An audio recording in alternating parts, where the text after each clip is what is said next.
my brother, and you know that I've been very restrained from the beginning of this meeting. I've not made any intervention because I wanted to make a saving.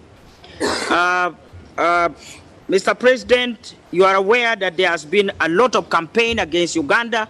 Allow me to address Uganda's House to two critical issues of importance to this country. First of all, I would like to bring to the attention of the committee the horrendous massacre that took place in my country on Friday night last week on the 16th of June. The horrific attack by suspected ADF terrorists, a branch of ISIS, took place in the border town of Mpondwe in Kasese district in the western Uganda, bordering the DRC Congo, killing 42 innocent students of a secondary school. Uganda calls upon the world community and OACP EU Assembly to condemn this atrocious act and killing innocent civilians by terrorists. The second issue, Mr. President, I would like to address this committee on is on the issue of homosexuality bill that was passed in April by the Parliament of Uganda, and I sent it to by His Excellency the President in May this year.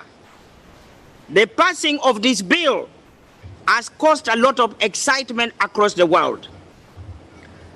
Mr. President, sir, the law against homosexuality was first introduced in Uganda's status books by the British colonial government to protect unsuspecting Ugandan youth from being initiated into the act by foreigners. Mr. President, sir, and honorable members, the fact of the matter is that the new law was conceived to criminalize the promotion of and commercialization of homosexuality, mainly targeting innocent children in schools and vulnerable persons in our society, including physically disabled and mentally impaired persons. The practice had become rampant with reported promises for scholarship for children who adopted the practice. Several cases of children with injuries in their anuses and infected with HIV as a result were reported across the country. Other targets were the unemployed youth with promises for jobs and visas among other initiatives.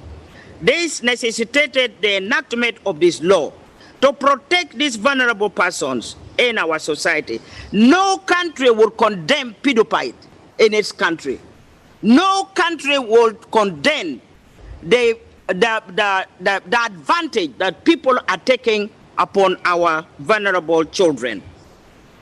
Mr. President, sir, the law criminalizes only violent homosexual acts and activity among especially children and vulnerable persons.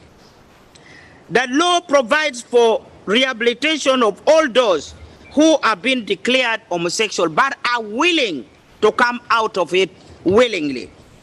We want to emphasize here that the law does not target those who are born homosexual, but those who have been initiated into the act as explained above. Parliament of Uganda, during the consultation with experts on this matter, have established the following. First, that homosexuality is not genetically determined. No scientist has proved this.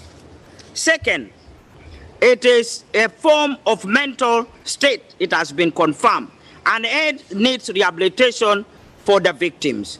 Third, it has never been a way of life in our society in Uganda and strange to our culture and tradition. Fourth, it is against the teaching of religion and our practices, and you all know all leaders in Uganda from the president to the lowest level have to swear by the Bible and the Quran before they take any office. Mr. President, it is a practice in Uganda now targeting vulnerable children and the disabled. After the enactment of this act, there have been a lot of misinformation about law that Parliament of Uganda has passed.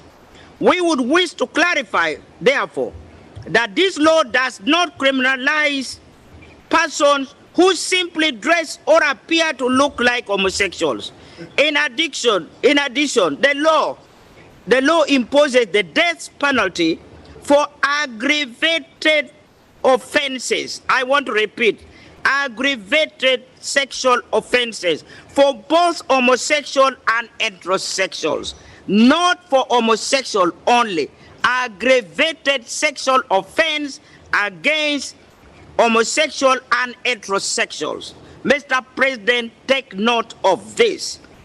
The law upholds the value of culture of Uganda as enshrined in our constitution, and therefore geared towards establishing the family life and promotion of human dignity with upright morals.